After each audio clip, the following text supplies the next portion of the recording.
प्रिय विद्यार्थियों, आज की जो क्लास है इसका टॉपिक है आर्यों का मूल निवास या आर्य जो लोग थे वो मूलतः कौन से प्रदेश में उनका जन्म हुआ और वहां से वो विश्व में सभी जगह पे अपनी शाखाओं के रूप में विद्यमान है। क्योंकि वर्तमान समय में ऐसा माना जाता है कि पूरे विश्व में विशेष रूप से यूरोप और एशिया में जिस जाति से या जिस जननी से जो जातियां बनी हैं वो उनका मूल जो है वो आर्य है। सभी आर्यों को अपनी या आर्य लोगों से अपनी जननी को मानते हैं। तो भारत में जो आर्य संस्कृति है या वैदिक सभ्यता है उस वैदिक सभ्यता के जनक है वो आर्य कहे गए हैं। वैदिक सभ्यता का हमारे सामने जो पीरियड है वो 1500 ईसा पूर्व से लेकर 500 ईसा पूर्व का रहा है। तो इसको लेकर विद्वानों में बहुत बड़ा मतभेद है कि मूलतः आर्य किस प्रदेश के मूल निवासी हैं। अलग अलग विद्वानों ने अलग अलग तर्कों के आधार पर अलग अलग जगह पे इनका मूल निवास स्थान बनाया है। तो उसके बारे में आज अपन चर्चा करेंगे, जिसमें सर्वप्रमुख है आर्यों का आदि देश है वो भारत। बहुत सारे विद्वानों ने भारत को आर्यों का आदि देश बनाया है, जिसमें सर्वप्रमुख है गंगानाथ झा, त्रिवेदी, अरविंद, बीएल कल्ला। ये सारे के सारे जो भारतीय विद्वान है वो ये मानते हैं कि आर्यों का आदि देश कौन सा है, भारत। और भारत का कौन सा है, ब्रह्म ऋषि देश, जिसको अपन पंजाब वाला क्षेत्र मान सकते हैं। किसी ने मुल्तान बनाया है, किसी ने जम्मू कश्मीर बनाया है, किसी ने मध्य प्रदेश बनाया है। लेकिन कुल मिलाकर इनका कहना है कि आर्य कहीं भारत में बाहर से नहीं आए। आर्य कहाँ के मूल निवास भारत में है और भारत से ही एक शाखा पश्चिम की तरफ ईरान की तरफ बढ़ी और यूरोप में अपनी संस्कृति को उन्होंने स्थापित किया। तो इसको जो मानने वाले लोग हैं वो ये तर्क दे रहे हैं कि आर्य है वो उनके जो शब्द है हरिपुरिया, ऋग्वेद में हरिपुरिया शब्द आया गया है और वो उस हरिपुरिया से मतलब ये है कि इन्होंने यहाँ के जो लोग थे हड़प्पावासी उनको परास्त करने के बाद में यहाँ पे संस्कृति को एस्टैब्लिश किया। इसी प्रकार से इंद्र जो इनका मूल देवता था उसके लिए शब्द आया पुरंदर और पूर्व मतलब इन्होंने माना है किससे, दुर्ग से। और दुर्गों को विनाश करके उन्होंने आर्य संस्कृति को यहाँ पे स्थापित करने का प्रयास किया गया। इसके अलावा जो आर्य हैं उन्होंने सप्त सिंधु प्रदेश के लिए देव निर्मित शब्द की बात कही। देव निर्मित देश सप्त सिंधु प्रदेश के लिए उन्होंने बात की। तो सप्त सिंधु प्रदेश सिंधु और उसकी जो 5 सहायक नदियां थी उस क्षेत्र को माना गया है। तो उन्होंने कहा है कि इतना बड़ा जो नाम है वो अपने मातृ देश के लिए ही प्रयुक्त किया जा सकता है। लेकिन बहुत सारे विद्वान ये कह रहे हैं कि ये शब्द तर्क है वो पर्याप्त नहीं है। इस प्रकार से नहीं है कि उन्होंने इसके लिए अगर सब सिंधु प्रदेश होता तो कहीं न कहीं इनका जो सबसे प्राचीनतम ग्रंथ है भारतीय ग्रंथ ऋग्वेद वहां पे अपने मूल निवास स्थान के बारे में जरूर अंकित होगा। लेकिन ऋग्वेद में ऐसा कहीं पर भी दृष्टिगोचर नहीं होता है।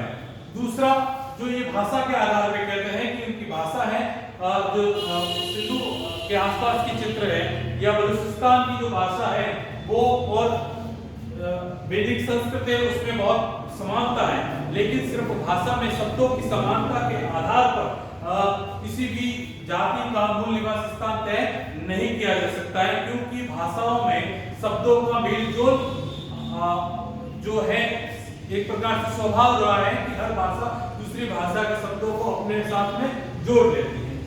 लेकिन एक और विद्वान है बाल गंगाधर तिलक, उन्होंने कहा है कि जो उत्तरी ध्रुव है वो उत्तरी ध्रुव क्या है, आर्यों का आदि देश। उन्होंने इसके तर्क दिया है कि जो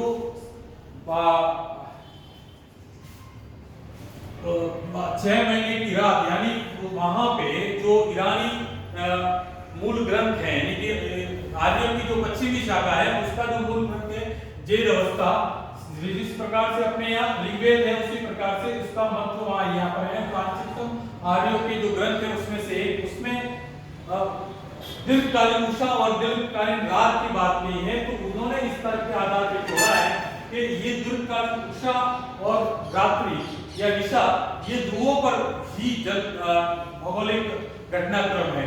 तो एक तो इसका दूसरा उन्होंने ये कहा है कि जो ये अवस्था है वहां पे ईरानी देवता अहिर-मज्जा ने जो एरियन बेइजो की स्थापना की वो उत्तरी ध्रुव में की, तो उसके आधार पर उन्होंने उत्तरी ध्रुव को माना। लेकिन ये भी पर्याप्त तर्क नहीं है।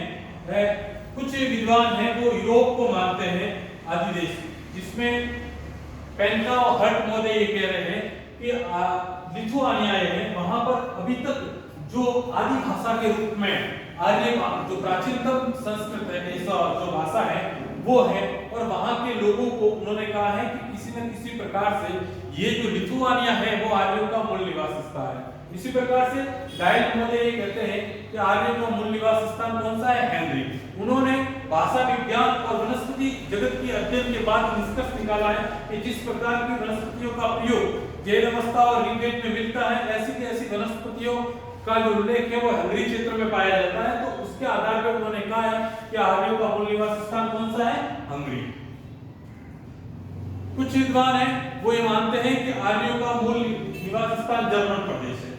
वो शरीर विज्ञान के आधार पर कहते हैं कि जिस प्रकार से आर्यों के जो बाल हैं वो बाल भूरे बाल हैं, और उसी प्रकार से आधुनिक काल में जर्मन क्षेत्र है वहां के जो लोग हैं उनके भी बाल हैं भूरे बाल वाले।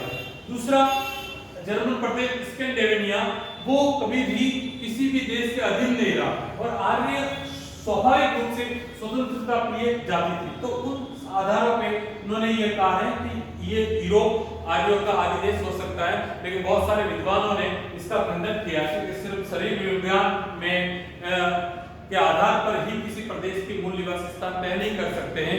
वैवाहिक संबंधों और जातीय संक्रमण के कारण में एक जाति के लक्षण दूसरी जाति में पाए जा सकते हैं। एक और विद्वान है मैक्स मुलर, उन्होंने कहा है कि आर्यों का आदिदेश क्या है, मध्य एशिया, और मध्य एशिया आदिदेश होने के कारण क्या हुआ है,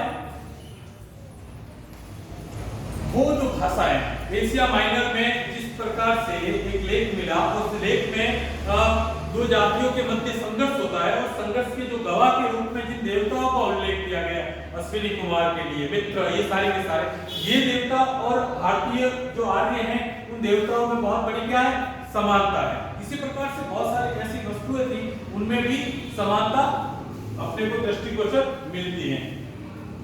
एक और महोदय ब्रैडस्टीन, उन्होंने अध्ययन किया, अध्ययन करने के बाद उन्होंने निष्कर्ष निकाला कि आर्य जो मूल प्रवृत्ति है वो कहीं न कहीं चारागाहों पर स्थित हो सकती है। तो उन्होंने कहा है कि आर्य एक ऐसे प्रदेश के निवासी हो सकते हैं जो पर्वत हो और वहां पे लंबे लंबे बड़े बड़े घास के मैदान हो, क्योंकि आर्य आर्थिक रूप से उनका मूल व्यवसाय था वो पशुचारण था। तो ऐसी स्थिति में उन्होंने ये निष्कर्ष निकाला कि जो किर्गिस्तान के जो मैदान है, ईरान के मैदान, वो आर्यों के मूल निवास स्थान हो सकते हैं। तो इन सारे ही विद्वानों ने अलग अलग तर्कों के आधार पर आर्यों के जो मूल निवास है उस मूल निवास को निश्चित करने का प्रयास किया गया है। लेकिन अगर अपन मानते हैं सही तर्कों के आधार पर तो मध्य एशिया और उसके आस ब्रैडस्टीन का जो कथन है किर्गिस्तान के, ईरान के और स्टेप के जो घास के मैदान है वो आर्य के मूल निवास हो सकते हैं। और भी इसमें अभी उत्खनन होना है और उसके आधार पर नए निष्कर्ष आएंगे और उसको अध्ययन सामग्री में शामिल किया जाएगा। धन्यवाद।